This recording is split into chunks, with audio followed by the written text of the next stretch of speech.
una condición autoinmunológica en la cual el cuerpo se confunde y por error ataca la célula beta del páncreas. Que apenas piensan en diabetes, a ver, muchas veces nos imaginamos a este abuelito o este señor mayor también.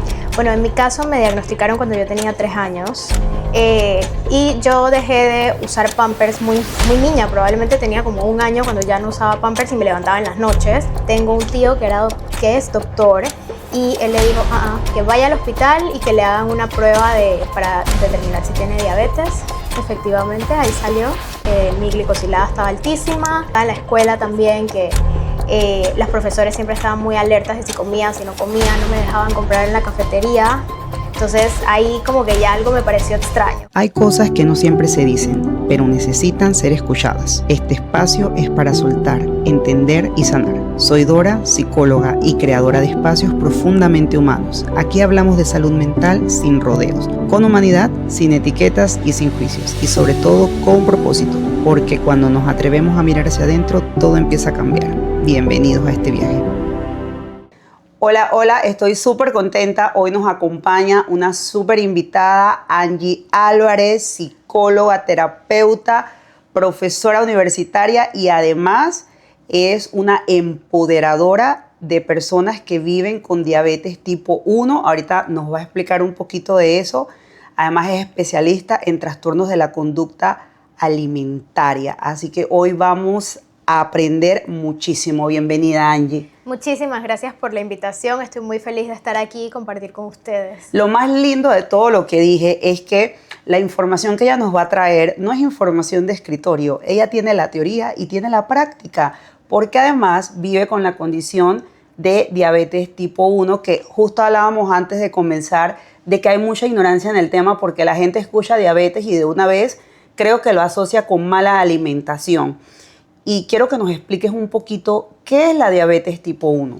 Sí, me encanta esto que acabas de mencionar porque apenas piensan en diabetes, a ver, muchas veces nos imaginamos a este abuelito o este señor mayor también. Y no, al final la diabetes tipo 1 es una condición autoinmunológica en la cual el cuerpo se confunde y por error ataca la célula beta del páncreas, que es la encargada de producir insulina. Entonces es algo que no se puede prevenir, es algo que no hay forma de saber qué va a pasar o de qué va a suceder. Simplemente pasa y tenemos que vivir con eso el resto de nuestra vida. Es como una condición no buscada y es imposible saber a quién le va a tocar. Wow, y fíjate, entre todas las cosas que dices, me llama la atención es que seguramente se dan cuenta cuando son muy pequeños. Sí. ¿Cómo te diste cuenta o cómo se dieron cuenta tus papás de esta condición? Bueno, en mi caso me diagnosticaron cuando yo tenía 3 años y yo dejé de usar Pampers muy niña, probablemente tenía como 1 año cuando ya no usaba Pampers y me levantaba en las noches y pasó que cuando tenía 3 años comencé a orinarme en la cama. Entonces mi mamá fue como que esto está extraño, comencé a bajar muchísimo de peso y lo último que fue como esa señal de alarma es que tomaba demasiada agua. Entonces yo era una niñita de 3 años que me tomaba 1 galón de agua en una sentada. Entonces ahí mi mamá dijo, esto está raro, tengo un tío que es doctor y él le dijo que vaya al hospital y que le hagan una prueba para determinar si tiene diabetes. Efectivamente, ahí salió, mi glicosilada estaba altísima, mi glucosa estaba altísima y ahí me dieron el diagnóstico. Wow, 3 años suena, o sea, me pongo a pensar como tu mamá, ¿eres la primera de las hijas? Sí, somos 3 y las 3 tenemos diabetes tipo 1. Wow, Sí. Increíble. Entonces me imagino que si tú eres la mayor, una mamá primeriza, Sí. una niña que, o sea, 1 año dejas el Pampers y ya está como avanzando y de repente empieza a notar estos cambios que como mamá, aunque seas primeriza, te das cuenta como que aquí hay algo que no está bien. Y luego repetir la experiencia 2 veces, me imagino que para ella debe haber sido un impacto y una nueva, o sea, una necesidad de cambiar todo su estilo de vida y todas las rutinas. Sí. Me imagino que tú no tenías muchos recuerdos. No. ¿Cuál es el primer recuerdo que tú tienes como que, ok, tengo una condición y no soy como el resto de las niñas que pueden comerse todos los chunches que quieran? Cuando entré a la escuela, o sea, me acuerdo como que mis amiguitas cumplían años y me invitaban a los cumpleaños y entonces, por ejemplo, eso sí, mi mamá siempre se aseguró de que si los demás comían dulce, que ella llevaba un dulce especial para mí. Entonces me llevaba los helados especiales, me llevaba la Coca-Cola sin azúcar. Entonces ahí comencé a notar, si bien comía el dulce y tomaba Coca-Cola, pero siempre era como que nunca me lo servían junto a las otras niñas. Mi mamá era como que, ve, espérame en la mesa, yo te lo llevo. Entonces ella siempre estuvo muy atenta de que yo no viera la diferencia, pero sí se sentía, ¿no? Sí, uno lo notaba cuando estaba en la escuela también, que las profesores siempre estaban muy alertas de si comía, si no comía, no me dejaban comprar en la cafetería. Entonces ahí como que ya algo me pareció extraño. Wow. Y parece como que cuando eso extraño ocurre, empiezan como que, a ver, ¿por qué yo no estoy comiendo del mismo dulce con icing? ¿Por qué yo no me puedo ir a comprar a la cafetería unas papitas o una galleta? Esas preguntas empezaron a surgir. Totalmente. Entonces, por ejemplo, yo me inyectaba, en ese momento eran 2 inyecciones al día. Utilizaba una insulina que desde hace muchos años ya no se utiliza en Europa, por ejemplo, porque se conoce que hay mejores, hay más actualizadas, ¿no? Y en la escuela no me inyectaba, pero cuando yo llegaba a la casa iba una enfermera que me estaba inyectando en las noches, en las mañanas, ¿no? Y para mí, cuando yo me enteré que mis amigas no se inyectaban, ahí yo dije, no, espérate, algo está mal conmigo. Porque para mí eso era normal. Entonces yo lo hablaba como muy usual. Y mis amigas como que, pero ¿por qué te inyectas? Yo tenía probablemente como 5 o 6 años. O sea, y me acuerdo clarito que llegué a la casa y ahí mi mamá como que me comenzó a explicar todo. Probablemente me lo tuvo que explicar muchas veces hasta realmente entenderlo, ¿no? Pero hay ese tema de que la gente come esto y yo no como eso. La gente no se inyecta. ¿Cómo así que la gente anda sin inyectarse? Porque estaba muy normalizado. ¿Cuántos años de diferencia hay entre tú y tus hermanas? Con una me llevo 4 años y con la otra me llevo casi 9. O sea, que cuando tú tenías 5 años, realmente a la otra ya se lo habían diagnosticado, o todavía no. No, a ella se lo diagnosticaron, a ver, sí, yo tenía 6 años y ya la otra estaba diagnosticada. Que ya tú Ya habías hecho tenía como una 3. mayor comprensión de la condición. Sí. Que ahora te pregunto, si te acuerdas, porque estabas muy pequeña, el impacto emocional, cuando ya tú te diste cuenta de, espérate, la gente no se está inyectando, este no es el día a día de la gente, nadie regresa a su casa a ponerse una insulina. Sí. ¿Recuerdas cómo te impactó emocionalmente en ese momento?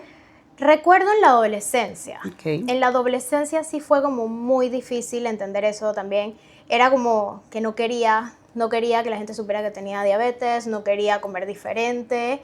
Siempre fui muy consciente de cuidarme porque al final siempre sentí como una presión de que tenía que darle el ejemplo a mis hermanas. Entonces mis hermanas como que seguían mucho ese, tú te estás cuidando, ok, yo también. Entonces sentía como mucho también esa presión, pero eso no quitaba que era rebelde. Si yo en la escuela me podía comer mi dulce, me lo comía. Ok. Pero ahí sí tuvo como el impacto más fuerte de sentir que era diferente que los demás. Y creo que hay un tema muy importante y es que desde que a ti te dan el diagnóstico de diabetes, es como literalmente tú te haces responsable de tu vida, porque una gota más de insulina y puedo morir, pero menos insulina también puedo morir. Entonces es como un juego matemático todo el tiempo y es demasiada responsabilidad para un niño, para un adolescente y uno siente esa presión. Wow, me acabo de quedar como, a ver, porque claro, Sí. como uno no vive con la condición, uno no entiende y ahí es donde veníamos la parte de la ignorancia de la gente que piensa, o sea, y lo asocia una vez con, es que estás así porque no comiste bien, cuando también podría ser un tema de resistencia a la insulina que igual te lleva a este punto y que bueno, ese es otros 500 Sí. pesos, pero todo esto que me cuentas parece como que era demasiada carga emocional, digo, ya de ser adolescente ya de por sí es Ajá. tener una carga emocional. Entonces, pareciera que era como demasiada carga emocional. En todo este proceso, me imagino que tú necesitaste ir a donde un especialista en salud mental. Sí, claro que sí. De hecho, desde el momento que nos diagnosticaron, mi mamá también fue, yo fui al psicólogo, no me acuerdo porque estaba muy chiquita, pero por mucho tiempo mis papás sí me llevaban al psicólogo y yo ahora adulta actualmente todavía voy al psicólogo porque al final para mí es muy importante tener ese espacio y la diabetes ha sido bien aceptada en mi vida y tiene mucho que ver porque mi mamá y mi papá hicieron todo lo posible para que no nos sintamos diferentes. ¿Nos sentíamos diferentes? Claro que sí, porque habían diferencias, pero dentro de todo intentar darnos una calidad de vida lo más normal posible, ¿no? También, al ser las 3 diabéticas, en mi casa era como que todos teníamos diabetes. Entonces, todos todo cambió. Todos comíamos lo mismo, todos hacíamos ejercicio, todos nos cuidábamos entre todos. Entonces no se sentía como esa presión de, mis papás y mis hermanas comen pizza, pero a mí me están dando vegetales hervidos y un pollo a la plancha. Era no, todos comemos vegetales hervidos y pollo a la plancha, no hay diferencia. Y en cuanto a la parte social, ¿cuáles han sido los retos más grandes de vivir con diabetes? Bueno, hoy en día la verdad tengo amigas excelentes y ellas lo entienden muy bien, pero por ejemplo cuando iba creciendo fue muy duro porque yo me inyecto insulina y yo tengo que esperar para comer. Entonces yo cuento carbohidratos y para poder contar el carbohidrato tengo que ver la cantidad de comida. Entonces claro, si yo estoy en mi casa es más fácil medir eso, si salgo a la calle no es tan sencillo. Entonces el hecho de tener que esperar, también que hay comidas, por ejemplo las hamburguesas, me encantan las hamburguesas, pero honestamente el dolor de cabeza que simboliza mantener mi glucosa estable después de una hamburguesa es muy alto. Entonces me costó mucho trabajo encontrar esa fórmula de que me ayudara, pero por mucho tiempo preferí no comerme la hamburguesa porque el dolor de cabeza era muy alto. Entonces, ¿cómo tú le explicas eso a un novio? ¿Cómo tú le explicas eso a tus amigas? Y menciono novio porque ahí me costó bastante, pero ellos no lo entendían. Y era, pero simplemente come. O yo quiero comer hamburguesa, ¿por qué no me acompañas? Y era como que, no puedo. Qué difícil. Imagino que toda esa vivencia que has tenido te da una sensibilidad especial para poder tratar con personas, no solamente con diabetes tipo 1, me imagino que también con diabetes tipo 2, pero también con personas que tienen situaciones con trastornos de la conducta alimentaria. Sí. Leí en tu perfil de Instagram, me encantó, dice, te invito a hacer las paces de la comida con la emoción. Y Sí. dije, me encanta, porque de verdad que aunque no tengas una condición, es muy difícil poder tener una buena relación comida-emoción. Y nos pasa mucho, creo que los latinoamericanos, que todo lo asociamos con comida. Sí. Fiesta, comida, Navidad. O sea, a veces yo me pongo a pensar en Navidad, ¿por qué tiene que haber pavo, jamón? O sea, 2 proteínas, 5 carbohidratos, una ensalada, más pan. Sí. Entonces, los latinoamericanos tenemos muy asociados la felicidad con el exceso de comida. Los cumpleaños con exceso de comida. Yo le doy gracias a Dios que casi no tengo amigas que tienen niños chiquitos, porque cuando me invitan a un cumpleaños yo sufro. Porque es, o sea, ves la bolsita llena de pastillas, o sea, de dulces, Sí. que es un montón de azúcar, que en mi caso yo los boto todos. También veo, por ejemplo, el pastel, la comida, y yo digo, Dios mío, no puedo, porque yo particularmente, o sea, tengo esa sensación de que me cuesta mucho dejarla, sobre todo el azúcar. Y estamos tratando de educar a nuestra hija con una alimentación un poco más consciente. Pero en Panamá creo que, de hecho, leía como que la diabetes tipo 2 es una de las enfermedades que tiene mayor prevalencia. Entonces, esa sensibilidad que te ha dado todo esto, ¿cómo la aplicas en ayudar a que el paciente se adhiera al tratamiento? Porque esa es la parte más difícil. O sea, en tu caso creo que había una gran ventaja, aparte que mis respetos a tus papás, o sea, wow. Pero decirle a una persona que tiene que cambiar sus hábitos para poder vivir, que la gota, o sea, yo no me quiero ni siquiera imaginar, porque que una gota más o una gota menos dependa tu vida, es una presión que yo al menos no sé cómo manejaría. ¿Cómo tú ayudas a los pacientes a que se adhieran al tratamiento y que acepten que, o sea, tu vida acaba de cambiar? Sí, es una parte bastante difícil, pero como mencionas, creo que tengo ventaja. Realmente lo que me gusta hacer dentro de la consulta es hacerlo mucho a través de los valores, ¿no? ¿Qué cosa es importante para ti en tu vida? No sé, ¿quieres comprarte un carro? Perfecto, te quieres comprar un carro.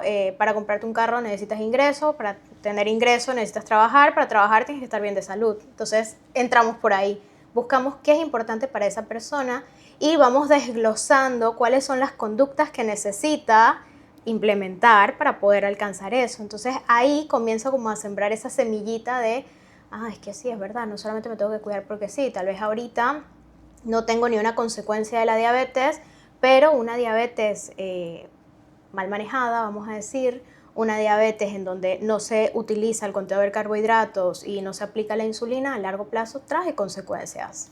Entonces es mucho como, no desde el miedo, sino desde la información. Y para mí algo fundamental dentro de la diabetes es educación. Si tú estás bien educado en qué es la diabetes, por qué aparece, qué hacer en las diferentes circunstancias, ya, o sea, eso es lo más importante para que tú puedas aceptar la condición. Al final, la rechazamos porque nos da miedo muchas veces, ¿no? Pero entonces, entre más conocimientos tenemos, menos miedo.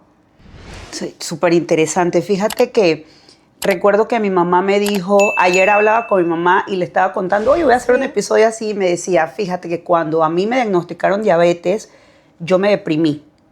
Me deprimí porque, o sea, pensé, mi vida ha cambiado, no voy a poder comer, que justo le decía yo, mamá, pero igual sigues comiendo. Pero, dice, o sea, mi vida fue muy, muy difícil y me imagino que es muy diferente un niño que crece, obviamente con una educación de que esto es lo que tienes que comer, a un adulto que le diagnostican la diabetes, que no sé si la tipo 1 se la pueden diagnosticar cuando son adultos. Hoy en día sí, se hacen Okay. diagnósticos. Yo tengo muchas amigas, por ejemplo, a los 20 años lo diagnosticaron con diabetes tipo 1, porque al final puede suceder en cualquier momento. O sea, como es inmunológico, es más común en niños, específicamente entre los 12 y 14 años, de hecho. Pero hoy en día hay diagnósticos más tardíos. Incluso ahora se le llama LADA, como diabetes LADA, que es tipo 1, pero de forma tardía. Wow, bueno, es como que demasiada información, estoy como Sí. que es súper súper lindo todo lo que dices porque me gusta que sé que has pasado como por diferentes niveles para poder hoy estar sentada hablándole a otras personas desde, no solamente desde la parte vivencial, pero también de todo el conocimiento que has adquirido, porque me queda claro que no es solamente me tengo que inyectar, sino que tienes que conocer de nutrición, tienes que empezar a conocer casi acerca de todas las insulinas y cómo reaccionan, porque me imagino que hasta el clima tiene que ver en cómo te sientes, el sueño, y que tienes una asistencia periódica a diferentes tipos de especialistas. Ahora te pregunto, ¿cómo impacta la existencia o la no existencia de un trabajo terapéutico en una persona que vive con una condición como diabetes? Ay, es que es un tema bastante doloroso porque yo estoy dentro de una fundación que se llama Diabetes Latam y en donde educamos, apoyamos y abogamos por familias con diabetes tipo 1. Y lastimosamente hay tantas personas aquí en Panamá que tienen el diagnóstico de tipo 1 y no está el recurso económico para poder acudir a algún tipo de atención, ¿no? Entonces, por ejemplo, lo que pasa es que los que sí van a atención psicológica se quejan mucho de que las primeras, no sé, los primeros 2 meses es explicándole al terapeuta qué es la diabetes. Entonces, que muchas veces los terapeutas no saben, y ojo, está bien, porque al final si no manejamos la condición es imposible. Entonces, ya de por sí eso los deprime. Les afecta directamente el estado de ánimo, porque es como, vengo aquí para sentirme mejor, pero salgo aquí hablando de lo que no quiero hablar y de lo que no quiero vivir. Entonces, termina afectando mucho. Una persona que va a la terapia vemos la aceptación al final dentro de la condición. Y algo que a mí me gusta explicar mucho, y se lo explico a los papás y se lo explico a los niños, a los adolescentes, a los adultos, es que vivir con diabetes es como vivir en un duelo eterno, ¿no? Al final, yo lo acepté ahorita, pero no sé, resulta que acabo de salir de la escuela y voy entrando a la universidad, uy, cambio de rutina, es un nuevo proceso, la diabetes va a pesar en ese momento, porque ya no sales a las 3 de la tarde de la escuela y te vas a tu casa, ahora sales a las 12 de mediodía, o si estudias en la noche sales a las 10 de la noche, entonces involucra un cambio de cómo llevas tu diabetes. Fuerte. ¿Cuál es el paciente más joven que has recibido para atenderlo por diabetes? El paciente más joven que me ha llegado, los papás me lo trajeron, pero tenía 1 año. Imagínate. Wow. Entonces, no puedo hacer nada con el niño de 1 año. Lo que hice fue que le di las sesiones a los papás de educación y de aceptación del diagnóstico. Algo que tienen mucho los papás es el miedo a las inyecciones de su hijo. Y hay una frase que me dijo mi mamá, que yo se la digo a los papás, y fue que el día que ella entendió que cada inyección que ella me ponía, por más que le dolía y que no lo quería hacer, me estaba dando un día más de vida. Wow, qué con lindo. eso cambió todo. Entonces, me gusta mucho también transmitirle eso a los papás. Sí es doloroso y sí es difícil, pero es que si no se la pones, le estás quitando un día de vida prácticamente. Eso es lo que va a garantizar que ese niño mañana pueda crecer, pueda seguir sus sueños, pueda cumplir sus objetivos. Y un paciente que ya es diabetes tipo 2, que le cuesta hacer esa aceptación, como te dije mi mamá, ¿el trabajo viene siendo igual? O sea, ¿haces lo mismo que con una persona que es una condición autoinmune? Sí, al final sí, porque es los mismos retos en torno a la alimentación, en torno a la calidad de vida, hacer ejercicio. Tocan lo mismo, lo que cambia en verdad es la causa, es el motivo y el tratamiento. Ok, ¿cuántos especialistas hay en Panamá? Explícame. Que trabajen lo que tú trabajas, porque ahorita estoy como que, o sea, me acaban de caer como 50 puntos de, en verdad, o sea, imagínate que tú me tengas que explicar qué es la diabetes, o sea, casi casi como una revictimización ahí con esa pobre persona. Mira, te lo voy a responder, pero desde el área médica. Tenemos solamente aquí en Panamá 7 endocrinólogos pediatras, que son los encargados de tratar la diabetes tipo 1. Si tenemos 7, imagínate terapeutas. Muy pocos. Probablemente sé que estoy yo, he escuchado de otra persona que también ve temas como de diabetes, pero de ahí no he escuchado de más nadie así que esté como especializado. El tema aquí con la diabetes es que, por ejemplo, hay un trastorno que se llama diabulimia, que es un trastorno de la conducta alimentaria que le da exclusivamente a personas con diabetes, en las cuales dejan de inyectarse insulina para no comer. Pero obviamente vienen otras consecuencias. O también, por ejemplo, los temas de ideación suicida. Aquí es un tema fuerte porque al final la insulina, eso es, me inyecto un poquito de más, no como nada y listo. Hasta ahí llegué. Y al final parece como un accidente, no parece que realmente fue con intención de un suicidio, y muchas personas quedan en el hospital por una sobredosis de insulina y en verdad era un intento de acabar con su vida. Entonces es fuertísimo. Y que claro, por supuesto que si no llevas un trabajo terapéutico, nadie se da cuenta de que estás teniendo una ideación, de que ya estás en un estado que necesitas una intervención diferente. Sí, ahí se oculta, como que se oculta muy bien, ¿no? Como, ay, es que me inyecté, se me olvidó y no comí. Pero entonces, claro, en un proceso psicoterapéutico eso se identifica y se trabaja. Fuera del proceso, no, se deja pasar. ¿A dónde pueden asistir las personas? Me dijiste que estás en una fundación que se llama Diabetes Latam. Diabetes Latam. Ok. Este trastorno que dijiste, diabulimia, sí, que casi no se conoce. No. Okay. Y es exclusivo para personas que tienen la condición de diabetes, Sí, sea diabetes tipo 1 o tipo 2. Tipo 1. Tipo 1, ok. Sí, porque son los que usan insulina. Que eso también es importante explicarlo. Los que tienen tipo 1 son los que usan insulina, y los que tienen tipo 2 generalmente son los que usan un medicamento. Sí, metformina. Que me encanta que lo mencionas, porque sabes que aquí en Panamá tenemos un problema en la salud pública, porque cuando estos niños cumplen 18 años, no les quieren dar insulina, les quieren dar metformina. Entonces, para que te den la insulina, eso es un proceso que tienes que ir a hablar con no sé quién, subir y bajar escaleras, para garantizar que cuando tú vas al seguro a sacar tus medicamentos, realmente te den insulina y no metformina. La metformina a los pacientes con diabetes tipo 1 no nos sirve de nada. Fíjate, justo eso que acabas de decir me pone en el contexto de ese pensamiento de no es que me quiero morir, es que quiero acabar con este sufrimiento que, o sea, ese sube y baja escaleras, porque también la insulina barata no es. No. Aparte tienes que estar midiéndote el azúcar constantemente, si usas las lancetas es un precio, si usas el medidor es otro precio más caro, más las consultas con los especialistas, más súmale la nutrición que es especializada, aunque yo siempre he dicho que comer mejor cuesta más barato, pero nos cuesta aceptarlo. Sí, pero tienes toda la razón. Nos cuesta aceptarlo. Lo que pasa es que hay que hacer mucho más trabajo. Sí.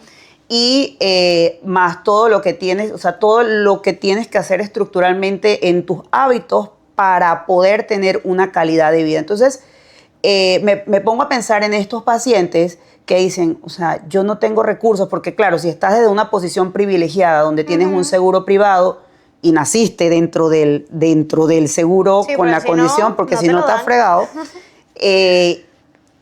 no tienes un trabajo a lo mejor que te dé este ingreso. O sea, esto significa que tengo que ir a las instituciones públicas a ver si hay insulina, si hay medicamentos, si el especialista está. Y me parece que es una razón bastante común comparándolo con otras patologías, en decir, o sea, ya no quiero vivir con este sufrimiento. ¿Qué tan común es pacientes con ideación suicida y Diabetes. Muy alto, es súper alto. Me atrevería a decir que la mayoría tiene la ideación suicida bastante latente. Va de la mano con la aceptación del diagnóstico, pero es que el sistema, ay, no apoya en lo absoluto. O sea, ¿cómo así que cumples 18 años y te quieren dar metformina? Eso no me sirve.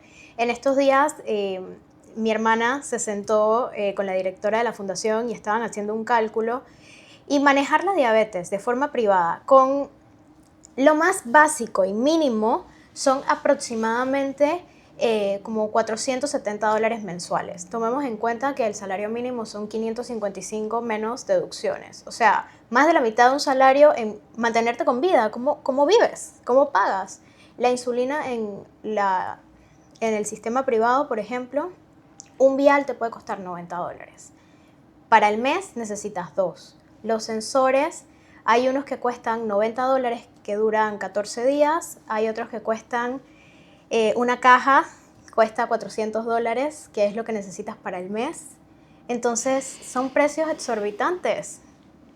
Muchísimo, muchísimo. Y eso, más las consultas, más todos los Claro. seguimientos que necesitas. Sin alimentación, sin nada. O sea, lo más básico, 400 y pico, solamente para mantenerme con vida con el tratamiento más básico, sin sensor, sin nada. Eso le vamos sumando.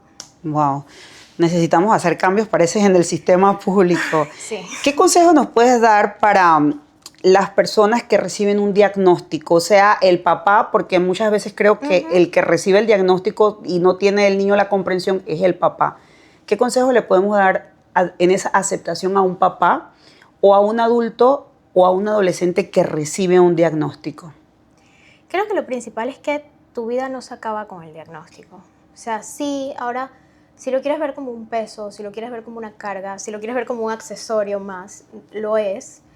Pero eso no significa que no puedes alcanzar tus metas. A mí me decían en la universidad, como que lo que pasa es que como tú tienes diabetes, yo no sé cómo tú vas a atender pacientes. O sea, imagínate si te da una hipoglucemia, te vas a tomar el jugo enfrente. O sea, como que lo utilizaban como que por tener diabetes no podía. Y bueno, aquí estoy. Claramente no funcionó, no es así.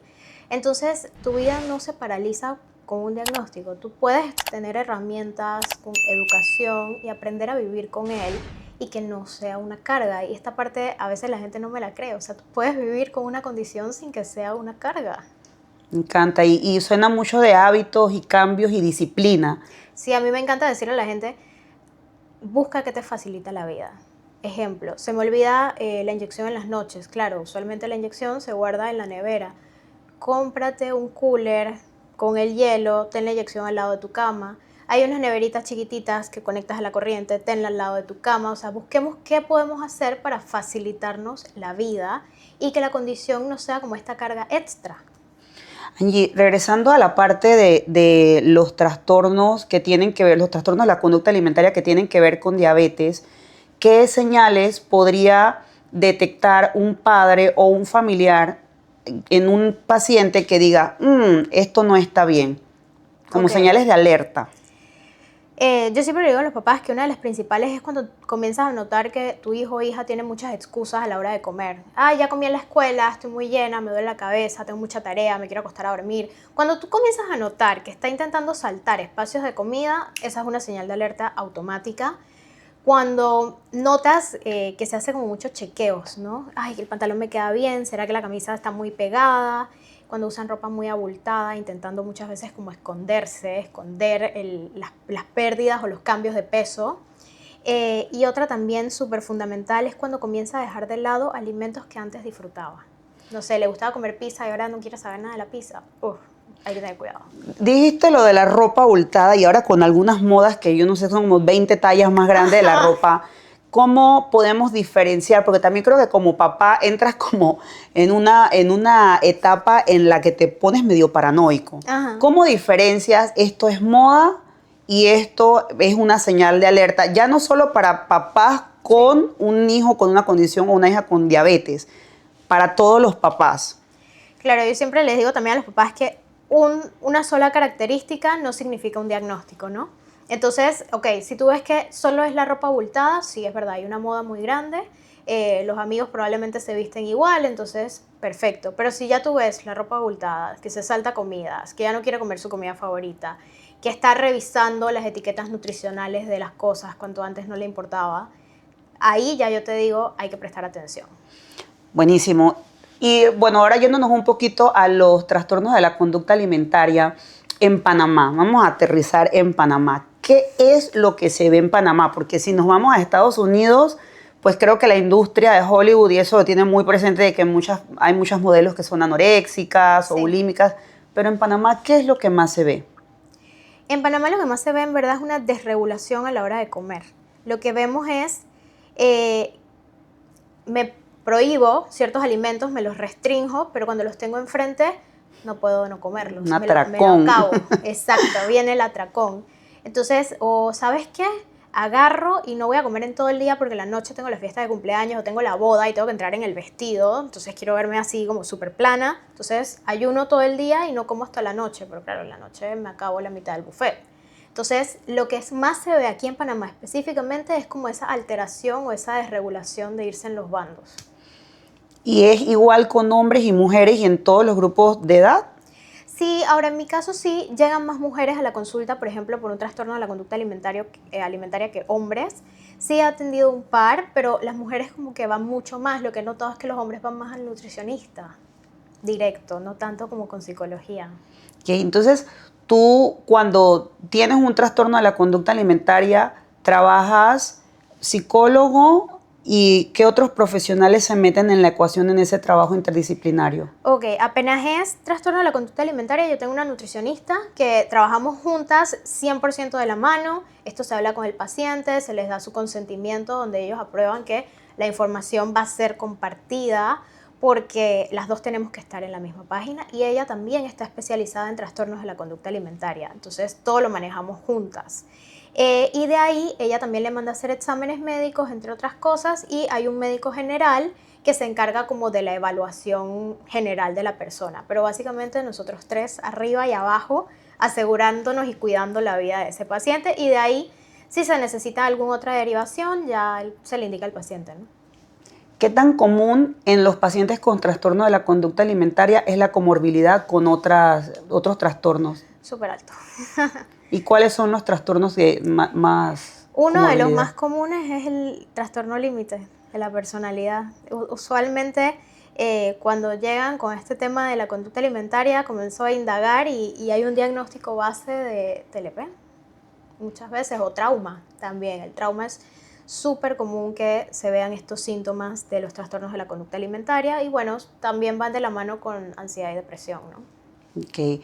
Por último, desde tu experiencia, me gustaría, bueno, no solamente hablarle a las personas que tienen una condición, porque la verdad es que creo que diste en el punto, o sea, en Panamá tenemos muy mal hábitos alimenticios, o sea, me incluyo, tenemos malos hábitos alimenticios, nos cuesta, creo que también la misma identidad del país, o sea, de que, ¿sabes? Somos como ese crisol de razas, no nos permite tener como, no sé, como que ese balance en la alimentación, tenemos una oferta gastronómica demasiado amplia, no nos educan en la escuela en cuanto a alimentación y como dije antes, en la parte de los latinoamericanos que todos la asociamos felicidad, comida, tristeza, comida. Yo decía, tú vas a un entierro y ¿por qué te tienen que dar comida? ¿Quién está pensando en darte, o sea, quién está pensando en comer? Pero te dan comida. Entonces todo lo asociamos con alimentación. Y me gustaría que nos dieras un consejo a todos, porque creo que de todo lo que has dicho rescato 3 cosas. Hábitos que van más allá de un diagnóstico. Dijiste educarnos, o sea, educarnos y saber acerca de nuestro cuerpo, acerca de nutrición. Y la otra cosa que dijiste que me encantó fue el apoyo familiar. Yo te admiro, pero tus papás, o sea, wow, o sea, crearon un mundo para sus hijas y me encanta eso. ¿Qué consejo le podemos dar a una persona en cuanto a alimentación con todas esas 3 cosas que me dijiste, considerando que vivimos en Panamá y que, bueno, en la mañana aquí todos los desayunos son carbohidratos? Sí, y ahí lo que puedo decir es que tenemos que aprender a vivir en el medio. Estamos acostumbrados a vivir en los extremos. O todo es blanco o todo es negro. Entonces es comenzar a hacer las paces con ese gris de que me quiero comer un helado, te puedes comer un helado. Ahora, si tú estás viendo que todos los días te quieres comer un helado, probablemente hay un tema emocional detrás, entonces ir a acudir y trabajar tu tema emocional, porque la pobre comida se lleva la culpa de todo, ¿no? Estoy triste, me voy a acostar a ver Netflix con el helado. Estoy triste, voy a salir con mi amiga, entonces a echar cuentos mientras comemos. Entonces hay que aprender a vivir en el gris, no tanto tiempo en los extremos. E identificar, o sea, Sí. identificar ese helado todos los días, esa galletita todos los días, esa galletita me estoy hablando a mí misma, esa galletita todos los días, o sea, hay que ver qué hay detrás, Sí. qué emociones estamos escondiendo y qué función está cumpliendo esa galletita sin que Claro. echarle la culpa a la galleta. Entonces, aprender a tener, creo que mejores maneras de enfrentar nuestras emociones y canalizarlas, que eso nos podemos dar cuenta en un trabajo psicoterapéutico. Entonces sí es súper importante ir a terapia. No, usted no está loco, no tienes que esperar a que todo se salga de control, a que te den un diagnóstico.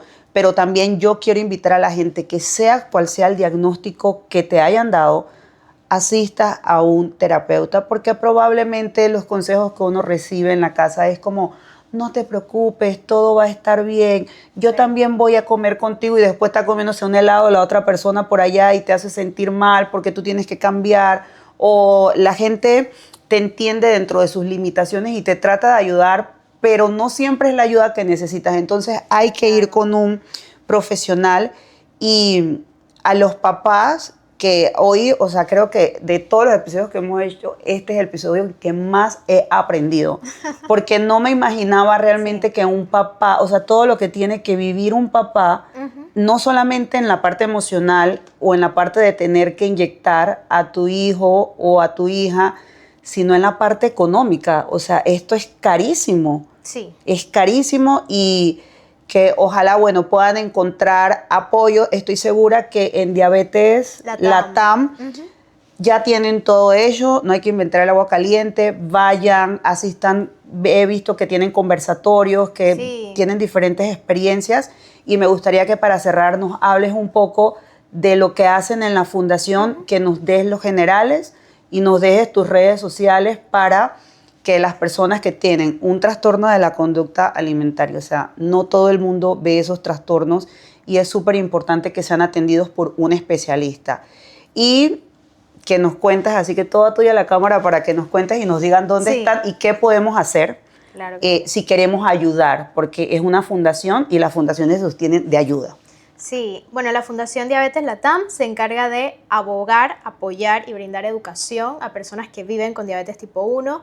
Tenemos campamentos presenciales donde agarramos a los niños, nos los llevamos 3 días de campamento, que convivan entre ellos en las edades de 8 a los 17 años. Lo acabamos de bajar hasta los 18, ahora hasta los 17. Tenemos actividades presenciales, actividades virtuales, y tenemos un programa en donde donamos insumos para aliviar un poco esta parte económica. Son donaciones que vienen de afuera de Panamá, entonces intentamos como darle mucho apoyo a todas estas personas, porque lastimosamente el sistema no nos acompaña, los ingresos no nos acompañan. Nos pueden encontrar en redes sociales, @Fundación Diabetes Latam, ahí estamos subiendo todo. Así que si quieren apoyar, conseguirnos ahí, nos escriben y hablamos. Y mis redes sociales, Angie Álvarez, me encuentran en todos lados. ¿Cómo puedes apoyar a la fundación? A veces no siempre se tiene dinero, pero no sé si aceptan voluntarios. Sí, aceptamos voluntarios, tenemos toda una base de voluntarios. Yo me encargo de toda la parte de salud mental dentro de la fundación, entonces también si eres estudiante de psicología, si eres psicólogo y estás interesado en apoyar, puedes escribirme y coordinamos una cita. Y en aprender. Si te gusta esa área, Sí. ahí es un buen lugar para aprender. Gracias, Angie, por venir. De verdad que hoy estoy así como que, wow, o sea, he aprendido tanto. Sí. O sea, es todo un mundo. Te felicito porque siempre que te he visto eres una persona que irradia mucha felicidad, es como muy dulce, todo lindo. Y una de las cosas que creo que nosotros tenemos que aprender es a poder utilizar las experiencias de nuestra vida para poder ayudar a otros en la parte profesional. Sí. Y qué bueno que lo estás haciendo bien, y felicidades. vamos a estar siguiendo a Diabetes Latam, eso me di cuenta hoy de la fundación, pero vamos a estar siguiendo para conocer y saber cómo podemos apoyar. Y aquí vamos a dejar todas las redes sociales y todos los contactos. Y sigan a Angie, que pasa consejos muy cool acerca de toda esta relación de comida con emociones. Así que nos vemos en la próxima y esperamos que hayas aprendido, y si vives con diabetes tipo 1, te acercas a Diabetes Latam. Seguro, si ya no eres un niño y eres un adulto, tu experiencia va a aportar en la vida de algún niño que hoy vive con diabetes. Hasta luego.